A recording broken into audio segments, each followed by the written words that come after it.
All right, I just got fired and I'm trying to figure out what's next. So, thankfully, I've landed in this situation where I have a little bit of runway to pursue something that I've always wanted to do. Now, it's not like I'm in like this situation where I have infinite money, or it's like it's not FU money at all. You know, like I still have student loans. I'm married and I take care of my wife, and we don't have kids yet, so that makes our financial burden a little bit easier. But basically, if I were to pay off all our current debt just in full, flat out, we would have about a month of cash left. So it's comfortable. We have some runway, but it's not an infinite amount. And so I'm trying to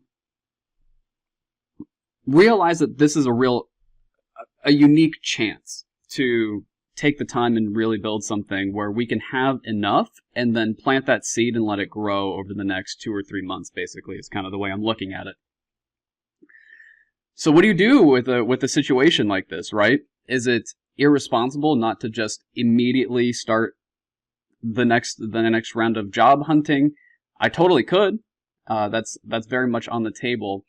But I also think that knowing that that's on the table makes the decision to take a chance easier, if that makes sense.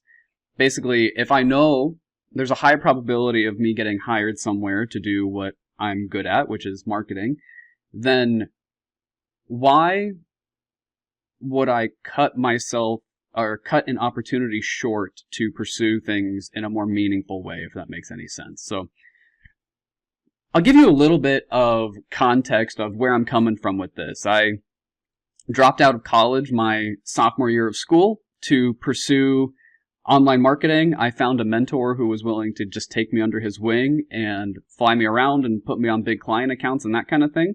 I was getting paid about $15 an hour doing that kind of work.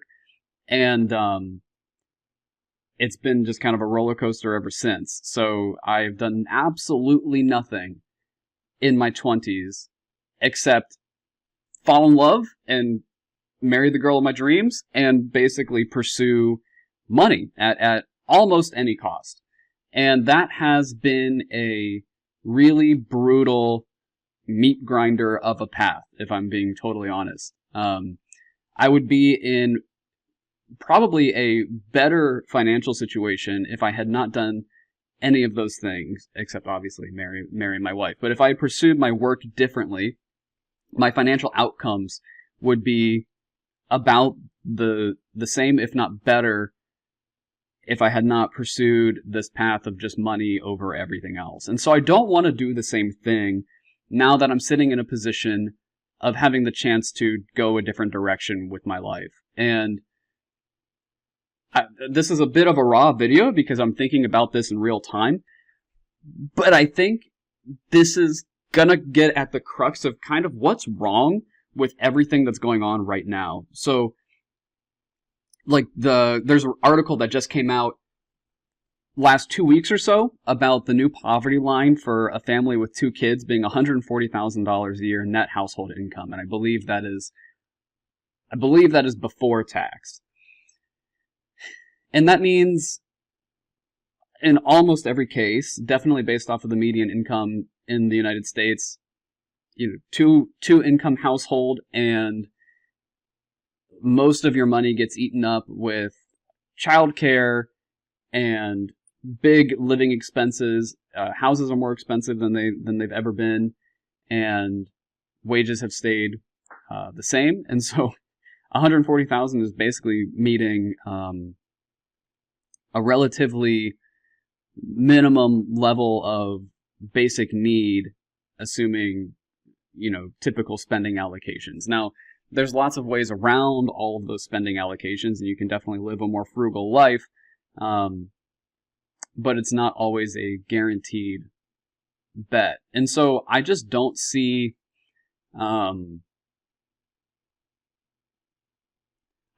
any security in pursuing money at all costs, if that makes any sense. I don't believe that that's the place that we can start putting our hope for the future to be okay, especially not trying to do this massively I can do it all on my own, pull myself up by my bootstraps boomer attitude about navigating life. I mean, right now we're in a moment where the fabric of society, the social fabric, is very, very loosely held together, and the seams are definitely unraveling, every year that passes at an increasing rate, it seems, with different levels of intensity, like the different flashpoints. We saw a pretty big flashpoint this year with Charlie Kirk. Economically, for the older generation, we saw a big flashpoint around the tariffs. There's definitely lots of compounding forces that are that are not necessarily trying to, but they are separating and creating a less stable society and civilization for us to live inside of. And I don't really think that there's any amount of fiat currency that's gonna make any bit of a difference. And if you think having gold coins stored up in a safe in your house is the answer, I mean, that might be a slightly better answer, but you still have to physically protect your gold coins, and you still have to be able to physically spend your gold coins, and that is, maybe you sell them to some foreign government, move to Russia or something and do that, but none of these things seem like realistic or reasonable bets. And I'm in the position now of, I have some runway, right? And it's not an infinite runway to start pursuing a project that's more meaningful, that could potentially address some of these things. Because I think we need to. I think there is a massive, urgent need to have some fundamental level of security that isn't reliant on income. Because the prices are just going to keep going up. There's wars on the horizon. There's political upheaval, and so what is this total fictitious future scenario we imagine things being okay just because we have a high enough income? It is completely ludicrous, in my opinion, and especially if you're pursuing income at the price of being near community and family and friends. I mean, most people live very, very stoic, isolated lives, and if you don't, then good, right? But even if you are near family and friends, you're still mostly pulling your entire existence up on your own, and you're just in a community of people that are doing it completely all on their own, and they're spending their money on themselves, and there's no sense of shared space or kind of communal commitment or development, right? It's all about that influencer lifestyle and look at all the places and things that I can do. And that's very tempting. I've done some of that, definitely more than most people get to. And I guess I'm grateful for those experiences, and I really am. But I would absolutely erase all of those memories in a heartbeat to have a strong community locally, physically. And I think that's maybe the better way of framing it. It's not like because once you have the context of what that's like, you can't not have that context. But having the context and saying, I'd be willing to give those memories away to have the thing that's local and real and grounded, and I'm with people, is maybe a different way of thinking about it. Because that's definitely what's more important. And so I feel that there's a strong need to start investing very, very seriously in communities with strong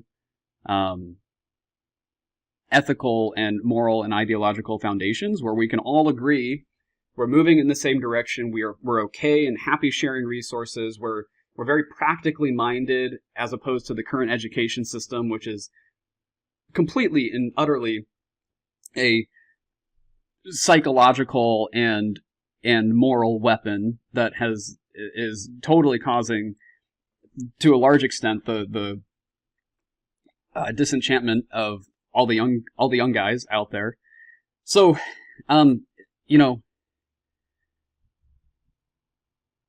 here I am in this moment, and I have acquired a skill set from my pursuit of money.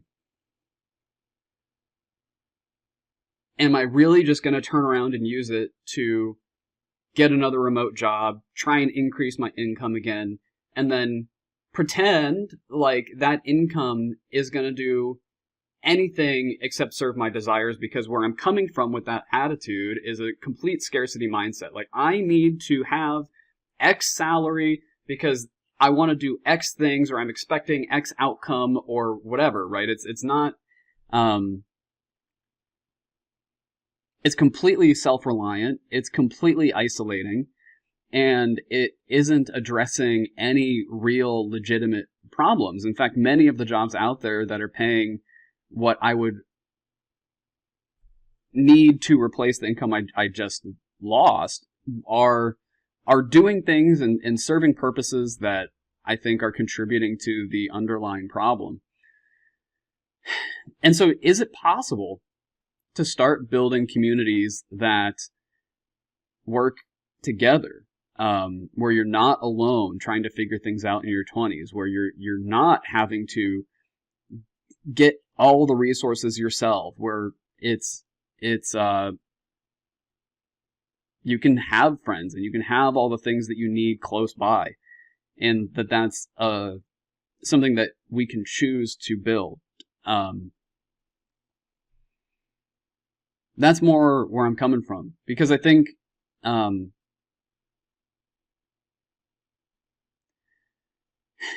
if you don't have a lived, physical, local reality where you have people that have your back, where they can give you a ride to work, or you guys can share a car, or like find a house and split rent, or live on a block with a bunch of other guys doing the same thing as you, all heading in the same direction. There's actual real power in being physically close together, and there's security in being physically close together. And I think that's really going to be a massive answer to a lot of things. I mean, what I have felt the need to completely run away from college and from, my family and friends in a lot of ways, which there were definitely a couple of years there where I did not do many things with my friends or family because I was had complete and total blinders on, because I felt like I needed to achieve this financial outcome. But it doesn't have to be the case. And I think that's maybe my problem is the only solutions I see people seriously proposing are earn more money, become more self-reliant, all these things, and no one is doing the work of laying a foundation for people to build an actual, real, local, physical community that actually does stuff together. Like, what does it mean to be in a community? Right now it means to go join some online group and jump on Zoom calls, and that's quote-unquote community. Or maybe there's a community, you go like once a month to some like meetup or something, and like, okay, cool, fine, whatever. Maybe a jogging team or jogging like group or fitness club or whatever, like CrossFit gyms have like quote unquote a community. But what I'm talking about is something completely different, where it's actually the kind of the ethic and the expectation to be like living with or near each other, to be actively looking out for each other's interests, to be willing to share resources, to learn practical skills so you don't have to pay top dollar for contractors all the time. And then to be after the same thing, like set a foundation for your adult life in your 20s, get married, have kids. I still need to do the have kids part, but it's such a wilderness right now. And how are you supposed to do it?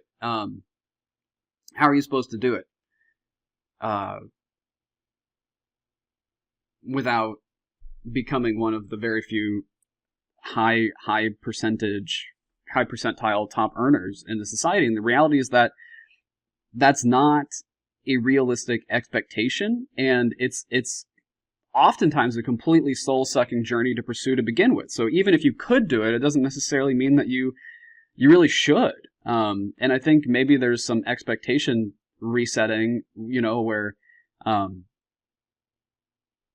we just need to be honest about the time that we're living in, and then be honest about the fact that we need to get together and help each other.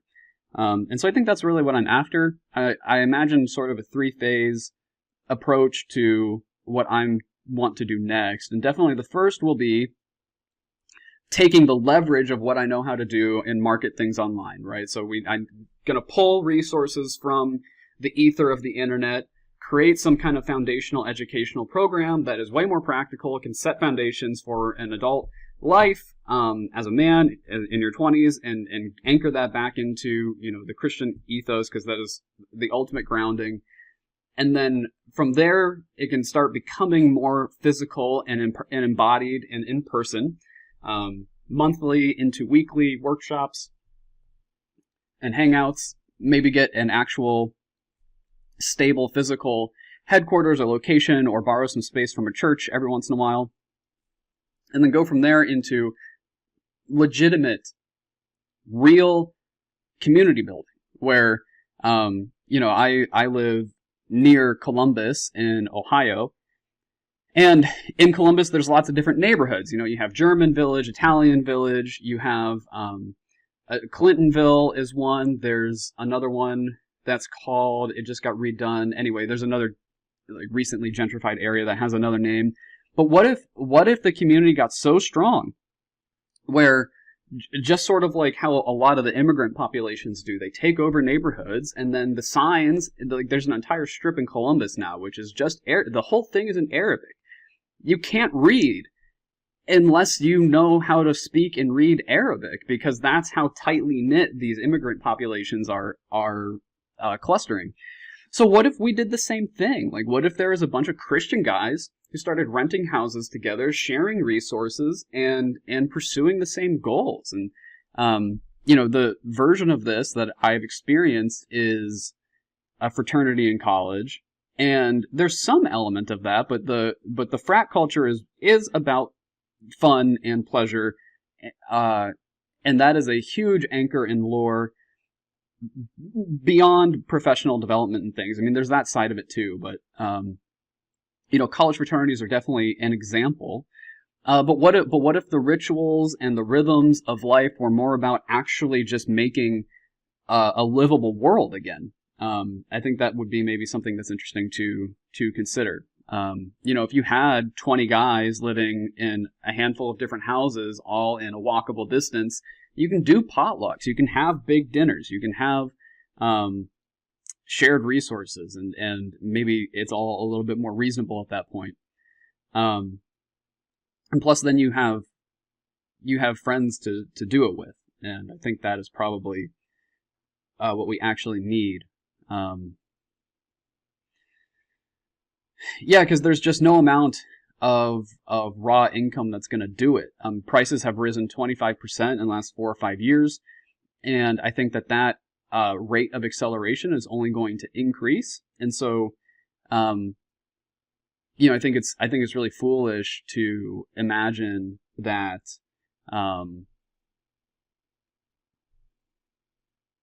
it's going to be better to be an individual, or that you're going to try and be some sort of like elite influencer person. And it's oftentimes ends up being a really shallow and lonely and isolated life. I mean, there's a lot of thrill with it for sure, but it's not grounded in anything meaningful. And it's definitely not setting yourself up to be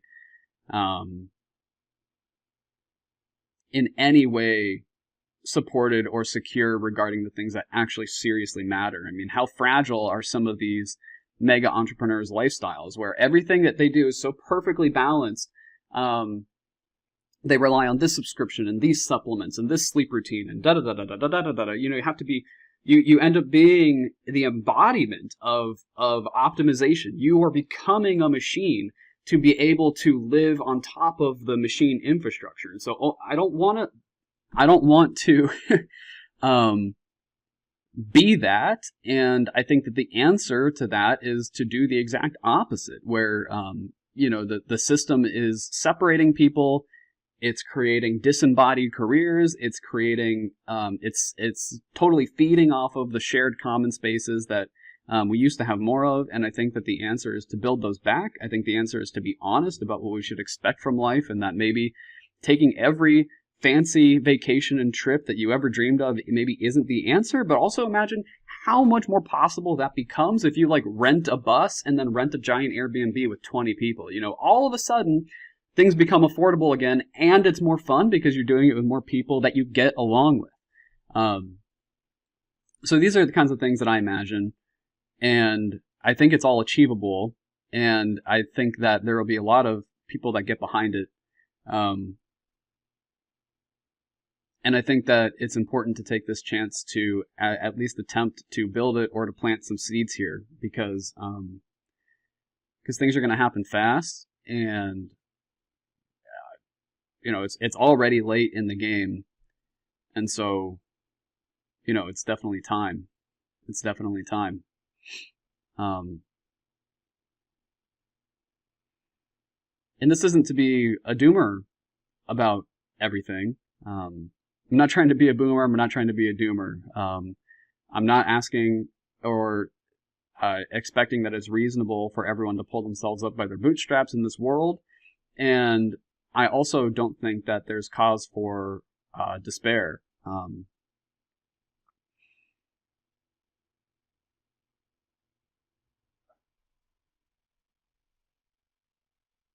There's totally the opportunity to build real physical things that are worthwhile, and I think that that it really should happen, and probably that it needs to happen, and that the people who are inside of those communities and groups are going to be way safer. And I think that the only real firm ground to be standing on right now is Christianity. And so, you know, my goal is to kickstart this need and hopefully fill a gap that you know used to be more of a given, but get a practical education put together where you can build a life from scratch. You just get your foundations taken care of. We ground things in Christian ethics and build communities that function like that. And to me, that's the only real answer, and it's probably the thing that's most worth doing. And this seed needs to be planted in the next 2 or 3 months, at least from my side. That's probably not totally true. I can give myself more runway than that, but that definitely needs to be a very serious timeline where there's at least some momentum happening. So that's the big picture vision, and I think that's the right call. So let me know what you think, especially if you're in your 20s and you're in college or you graduated from college and things just aren't kind of kicking off the way you expect them to. Because I think it is you, ultimately, that I'm most speaking to with this video. And I believe that many, many good things are possible, and so I don't want to allow any kind of fear or scarcity or doubt or despair to creep into or steal the chance of doing something that could be significantly beautiful and beneficial and just fun. I mean, I think I would have really loved to land in a space like that after college rather than do what I did, which was drop out, lose almost all my friends, and end up back in my parents' basement carrying a lot of shame because it didn't work out the way I expected it to at first. So, okay, that is it for this one. So, really genuinely curious on your feedback. I am going to start this back up on a more serious and regular basis. I'll be developing some of the curriculum and getting things out there to start bringing people in from the internet, and then I'm going to start local here in Columbus. So I think it'll be valuable to everyone who's involved, local or virtual, but definitely the goal is to start building in earnest, you know, where I actually physically am. So, okay, that's it. Thanks.